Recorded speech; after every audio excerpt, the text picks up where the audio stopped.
to the Tales of the New Jersey Shore, the podcast of New Jersey author and historian Emil Salvini. Emil's Facebook page of the same name, Tales of the New Jersey Shore, has tens of thousands of followers. His best-selling books on the Jersey Shore were the basis for his television documentaries broadcast on PBS and NJTV. So sit back and join Emil as he shares his tales of the 127-mile coastline known worldwide as the New Jersey Shore. Hi, I'm Emil Salvini, and these are Tales of the New Jersey Shore. Before I begin this new tale, I want to thank you all for the over 5,000 downloads we had on the first two episodes. Your comments were great also. Knowing you're out there listening makes this labor of love possible. This episode is about Cape May, New Jersey, and a citizen of the city who became a legend in his own time. I call this episode The Lottery of Death. First, as always, some background. Cape May is the oldest resort along the New Jersey Shore. No, you say, it's Long Branch? Well, I hate to disappoint you Long Branch fans, but an advertisement in the Pennsylvania Gazette in 1766 for the sale of a 254-acre Cape May farm read, within 1.5 miles of the seashore were a number resort for health and bathing in the water. Cape Island, as it was known in the 18th century, had a natural advantage over the other resorts. In the era before decent roads, railroads, and eventually cars, the Delaware River provided a water transportation monopoly for the fledgling resort. Entrepreneurial ship captains departing from or heading to Philadelphia began dropping off passengers to spend the summer months along the magnificent seaside. Cape May's history will be the topic of another podcast, I promise, but understanding how the resort's water monopoly also carried families from the south by way of Newcastle, Delaware, is part of this tale. Did you know that Cape Island is located south of the east-west boundary of the Mason-Dixon line? I never knew that until I did my research, but the resort depended on a mix of Southerners and Northerners to maintain its prosperity. The prominent cities of Richmond, Baltimore, and Washington, possessing no shore resorts of their own, adopted Cape Island as their own.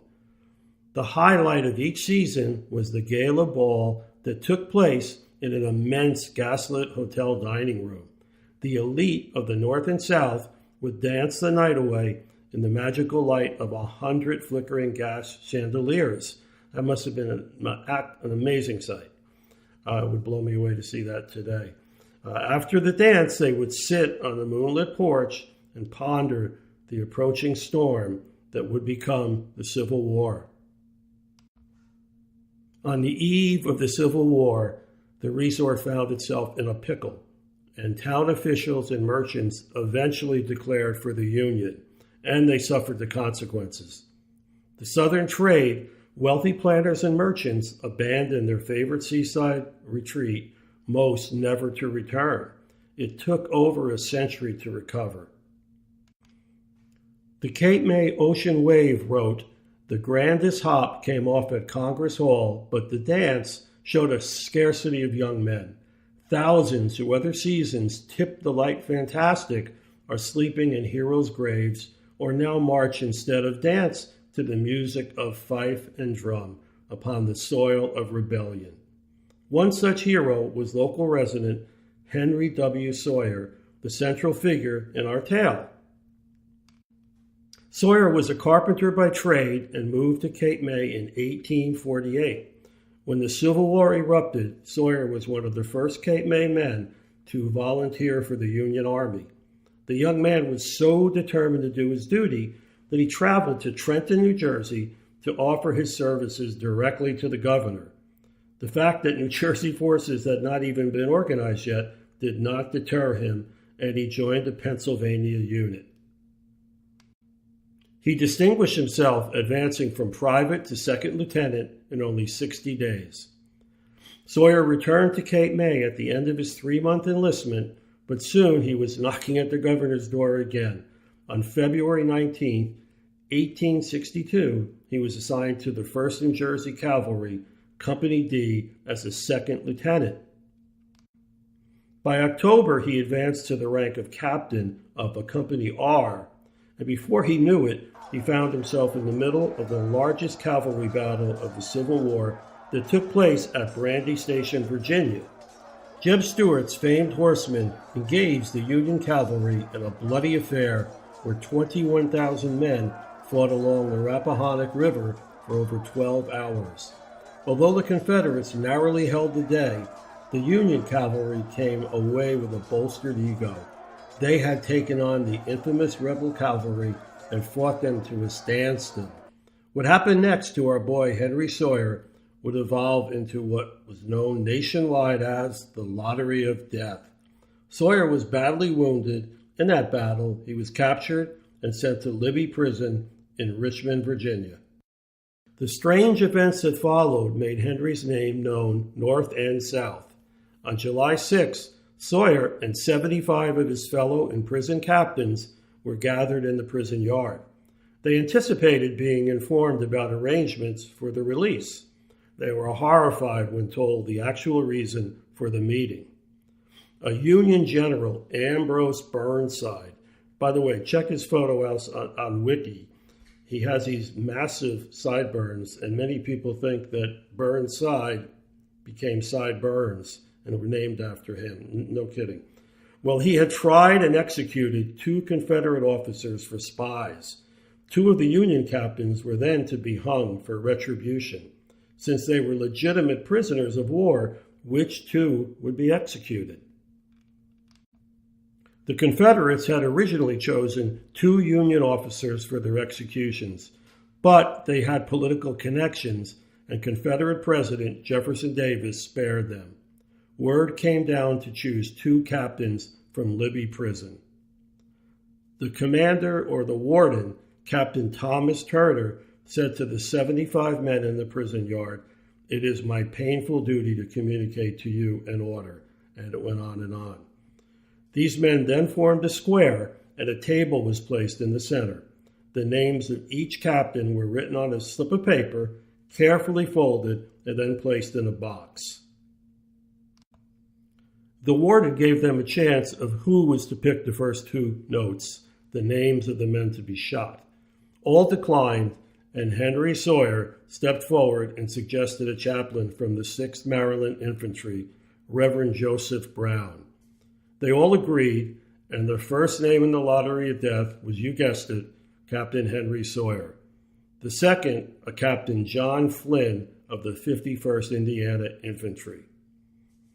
The Richmond Dispatch reported that Flynn was depressed and pale, while Sawyer was overheard saying with no emotion, "Well, someone had to be drawn, and he could stand it as well as anyone else." The 2 condemned men were separated from the general prison population and were kept in fairly inhuman conditions. Sawyer was allowed to write his wife, though. He wrote her that if he had to die for his country, he would. But since he had done nothing wrong, could she try to help and secure assistance from the Union government? She knew she was fighting the clock and was relentless in her quest to save her husband's life. She pleaded his case, and before she was finished, she brought it to the attention of President Abraham Lincoln. Presidents were more approachable back in the day, and the president got involved. The nation's newspapers put Cape May on the map, and Old Abe dealt with the Lottery of Death. He discovered that in the same battle where Henry was captured, a W.H.F. Lee, or Rooney Lee, was captured. He wasn't any old Lee, but the second son of Robert E. Lee himself. Today, he would be considered a high-value prisoner. Lincoln sent a message to the Confederates, shoot Sawyer or Flynn, and he would hang Lee's son. Some horse trading took place, but in the end, on November 13th, Rooney was exchanged for Sawyer, Flynn, and a Brigadier General Neil Dow of Maine, the highest-ranking Union officer in captivity. Henry Sawyer returned to a hero's welcome at Cape May. He then spent time in the regiment again and reached the rank of colonel before the 1st New Jersey was disbanded in 1865. Returning to Cape May, Sawyer operated the Ocean House until April 1873. He temporarily moved to Wilmington, Delaware, and became the proprietor of the Clayton House. His heart, though, was in Cape May, and in 1875, he built the Chalfonte Hotel. By the way, Chalfonte means cool fountain in French. Henry served as a Cape May City Council member and for a brief time was the superintendent of the United States Life-Saving Service for the entire coast of New Jersey, the predecessor of the Coast Guard. Local children love to hear the story of the Lottery of Death, and Henry Sawyer obliged them. The Chalfonte Hotel still stands at the corner of Howard and Sewell Streets. This massive hotel is a favorite of locals and tourists. And by the way, it's the only hotel of its size to have survived the Great Cape May Fire of 1878, which will take a podcast up in itself.